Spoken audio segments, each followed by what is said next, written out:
আসসালামু আলাইকুম ওরহমতুল্লাহ। সুপ্রিয় শিক্ষার্থী বন্ধুরা, স্বাগত তোমাদের সহজে শিক্ষা একাডেমিক কেয়ারের পক্ষ থেকে আজকের এই গুরুত্বপূর্ণ ক্লাসে তোমাদের স্বাগত সবাইকে। আজকে আমরা জ্যামিতিক আকৃতির গল্প এই অধ্যায়ের অনুশীলনী সমস্যাগুলোর সমাধান করে দেব ইনশাআল্লাহ। তো চলো আমরা প্রথমেই শুরু করছি ১ নম্বর দিয়েই। তো এখানে প্রথমেই বলছে যে বাগানটির ঠিক মাঝ বরাবর আড়াআড়ি ১ মিটার চওড়া রাস্তা আছে। বাগানটির পরিসীমা কত? তো এখন দেখো বাগানটির পরিসীমা এটা হচ্ছে, দেখো এটা হচ্ছে বাগানটা। তো এখন বাগানের যদি আমরা পরিসীমা বের করতে চাই তাহলে তো তোমাদেরকে আগে জানতে হবে যে পরিসীমা জিনিসটা কি, তাই না?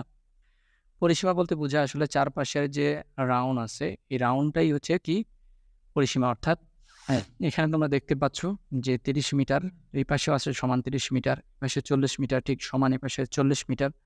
এই ৪ টা বাহুর যোগফলটাই হচ্ছে কিন্তু পরিসীমা, তাই না? তো আমরা এখন দেখি, প্রথমত আমরা এখানে লিখব যে বাগানটির দৈর্ঘ্য হচ্ছে ৪০, বাগানটির হচ্ছে প্রস্থ ৩০। তাহলে বাগানটির পরিসীমা কী হবে? আমরা জানি যে এখানে ২ টা দৈর্ঘ্য আছে, ২ টা প্রস্থ। তাই দৈর্ঘ্য এবং প্রস্থকে যোগ করে ডাবল করে দিলেই হচ্ছে পরিসীমা পাওয়া যাবে। আর এটি হচ্ছে পরিসীমার সূত্র 2 ইনটু দৈর্ঘ্য যোগ প্রস্থ। তো সেই হিসেবে আমরা 2 লিখলাম, ইনটু দিলাম সূত্র অনুযায়ী। এরপর দৈর্ঘ্য ৪০, প্রস্থ ৩০, ৪০ আর ৩০ ৭০, ৭০ × ১৪০। তো এটাই হচ্ছে বাগানটার পরিসীমা। তো আমাদের ম্যাথের প্রথম অংশটা কিন্তু এই কথাটাই বলা হয়েছে যে এখানে পরিসীমাটা কত। তো আমরা পরিসীমা বের করে ফেললাম। তো এখন আসো, আমরা এটা হয়ে গেছে, এখন চলে যাব আমরা যে রাস্তা দুটার ক্ষেত্রফল নির্ণয় করা। চলো আমরা ক্ষেত্রফল নির্ণয় করি। তো ক্ষেত্রফল রাস্তার চাইছে, একটু মনোযোগ দাও। রাস্তার ক্ষেত্রফল চাইছে, মানে এই যে রাস্তাটা। তো রাস্তার এইটুক হচ্ছে ১ বলে দিছি আর আগের যে প্রশ্নটা সেখানে। আর এইখান থেকে এইটুক কত? ৪০। আবার এইখান থেকে নিয়ে এইটুক কত? এটুক হচ্ছে ৩০। আর এই জায়গাটা ১, এখানকার এই জায়গাটা ১। তো রাস্তার এই পাশে যদি ক্ষেত্রফল বাইর করি তাহলে ৪০ এর সাথে ১ গুণ করলে এই রাস্তার ক্ষেত্রফল পাওয়া যাবে। আবার প্রস্থ বরাবর যদি দেখি তাহলে এটুক হচ্ছে ১, এটা হচ্ছে ৩০। তাহলে ৩০ আর ১ এ গুণ করলে ৩০ই হবে। তাহলে এইভাবে ২ টা রাস্তার আমরা কি ক্ষেত্রফল বের করতে পারি, যোগ করে দিলে ক্ষেত্রফল পাওয়া যাবে। কিন্তু হচ্ছে এই জায়গায় দেখো, এই জিনিসটা কিন্তু যখন প্রস্থ নিচ্ছি তখনও লাগতেছে, আবার যখন আমরা দৈর্ঘ্য নিচ্ছি তখনও এই জিনিসটা কিন্তু হিসাবে আসতেছে। এই জায়গাটাতে এখান থেকে এতটুকু ১, এখান থেকে এতটুকু ১, এখান থেকে এতটুকু ১, এখান থেকে এতটুকু ১, চারপাশে ১। তাহলে এইটা ডাবল পড়তেছে, তাহলে এইটা আমরা বাদ দিয়ে দিব। তাহলে ১, এই পাশে ১, তাহলে ১ আর ১ এর ক্ষেত্রফল কত? একই হবে। তাহলে ৪০ আর ৩০ এ ৭০, ৭০ থেকে ১ গেলে ৬৯ হচ্ছে কি আমাদের আ আ ক্ষেত্রফল। দেখো আমরা কিভাবে সাজিয়ে করি তোমাদেরকে দেখানোর চেষ্টা করছি। তো প্রথমত লক্ষ্য করো, আমরা দৈর্ঘ্য বরাবর রাস্তাটির ক্ষেত্রফল বের করে নিচ্ছি ৪০ গুণ ১। আমাদের প্রস্থ বরাবর রাস্তাটির ক্ষেত্রফল ৩০ গুণ ১ এবং রাস্তার দৈর্ঘ্য এবং প্রস্থ বরাবর মাঝের যে জায়গাটা আছে, এই জায়গাটা, এই মাঝের জায়গাটার ক্ষেত্রফলটা হচ্ছে কত? ১। তো আমরা এখানে এই জন্য কি করছি? ১ গুণ ১, ১। রাস্তা দুটির ক্ষেত্রফল বের করতে হলে আমাদেরকে কি করতে হবে? যেহেতু প্রস্থ বরাবর ৩০, দৈর্ঘ্য বরাবর ৪০, এই দুটো যোগ করতে হবে। তারপরে আমাদেরকে ওই মাঝখানের যেটা ডাবল হয়ে যায় ১, এইটা আমাদের বাদ দিয়ে দিতে হবে। তাহলে ১ বাদ দিয়ে দিলাম আর ৬৯। আশা করছি তোমাদের ১ নম্বরটাতে সমস্যা নেই। সুপ্রিয় শিক্ষার্থী বন্ধুরা, এবার ২ নম্বর প্রশ্নটা আমরা একটু পড়ার চেষ্টা করি, যেখানে বলা হচ্ছে যে একটি আয়তাকার জমির ক্ষেত্রফল একটি বর্গাকার জমির ক্ষেত্রফলের সমান। আমি তোমাদেরকে একটু চিত্রে দেখাই। একটি আয়তাকার জমির ক্ষেত্রফল একটি বর্গাকার জমির ক্ষেত্রফলের সমান। তো ধরো যে এখানে একটা আয়তাকার জমি। এখন এইটাকে যদি আমি একটু কেটে নিয়ে এনে এখানে বসিয়ে দিই, তাহলে এটা কিন্তু একটা স্কোয়ারের মতো হয়ে যায়। তাহলে একটা আয়তাকার জমি যে ক্ষেত্রফল, এরকম একটা বর্গাকার জমি সেম ক্ষেত্রফলের হইতে পারে, এবং এটাই প্রশ্নে বলছে যে একটি আয়তাকার জমির ক্ষেত্রফল একটি বর্গাকার জমির ক্ষেত্রফলের সমান। এরপর প্রশ্ন বলছে যে আয়তাকার জমির যে দৈর্ঘ্য সেটা হচ্ছে প্রস্থের ৪ গুণ। তাহলে এটা যে আয়তাকার জমি হয়, দৈর্ঘ্যটা হবে প্রস্থের ৪ গুণ। তা প্রস্থ যদি ক হয়, দৈর্ঘ্য হবে ৪ ক। এরপরে প্রশ্নে বলছে যে প্রতি মিটার দড়ির মূল্য ৭ টাকা, অর্থাৎ ১ মিটার দড়ির মূল্য ৭ টাকা। তো দড়ি দিয়ে ২ বার ঘুরিয়ে জমির ৪ থেকে বেষ্টনী দিতে ৫,৬০০ টাকা খরচ হয়। তো এই যে এতটুকু হচ্ছে ১ মিটার, এটার দাম ৭ টাকা। আর এইরকমভাবে এই চারপাশে এটা ঘুরিয়ে বেড়া দিবে। তো বেড়া দিতে গেলে টোটাল খরচ হয় ৫,৬০০ টাকা। এখন আমাদের কাছে প্রথম যে প্রশ্নটা তারা করেছে সেইটা হলো যে আয়তাকার জমির পরিসীমা কত। তো আয়তাকার জমির পরিসীমা আমরা বের করব।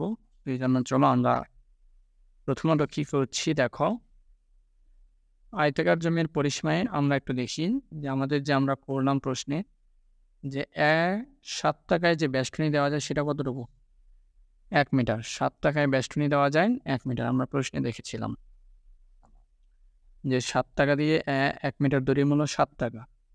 এই যে এখন 1 মিটার দড়ির মূল্য যদি 7 টাকা হয়, তার মানে 7 টাকা দিয়ে 1 মিটার কি বেষ্টনী দেওয়া যায়?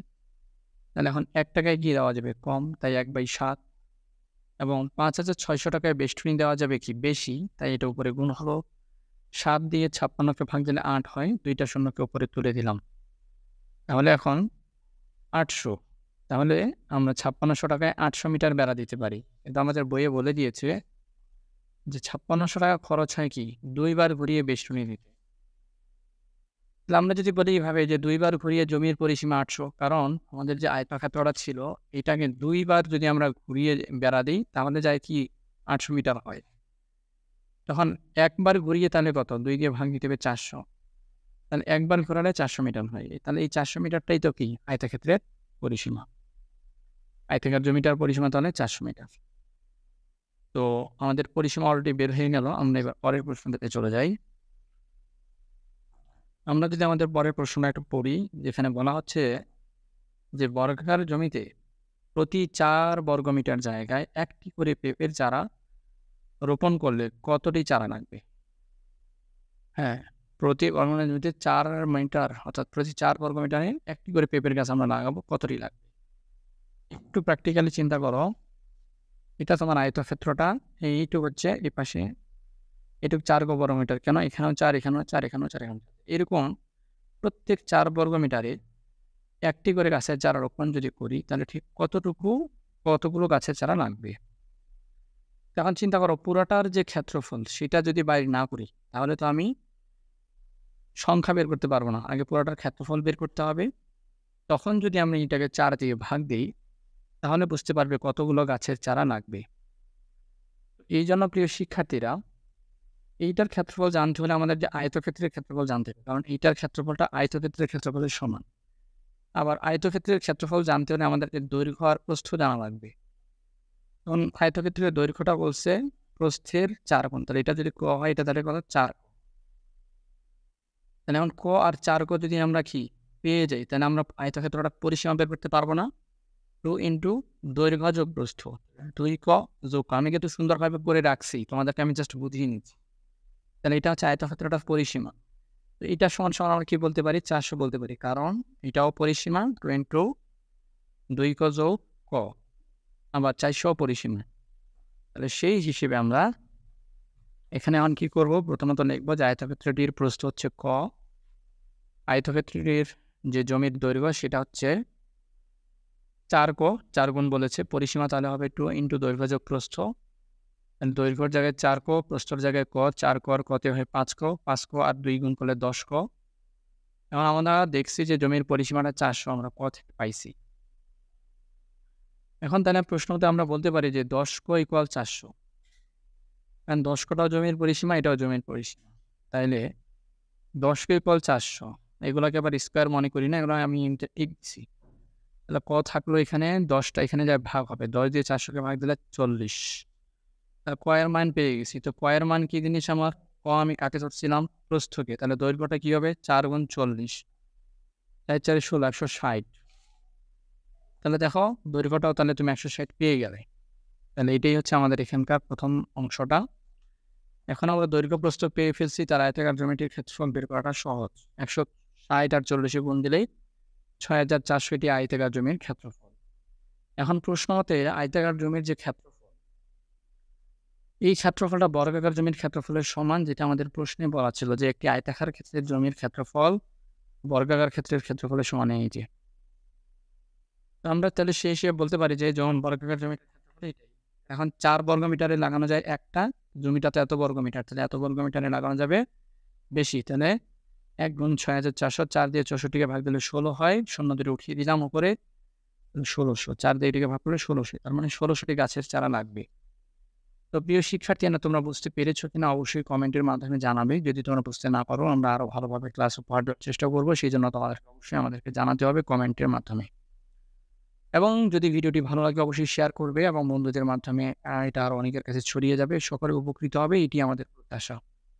আজকের মতো এই পর্যন্তই। পরবর্তী আমাদের ক্লাসে তোমরা সংযুক্ত থাকবে। সেজন্য আমাদের চ্যানেলটি সাবস্ক্রাইব করে রাখবে। এটা আমরা আশা রাখি। তো বিদায় নিচ্ছি। আসসালামু আলাইকুম ওয়া রাহমাতুল্লাহ।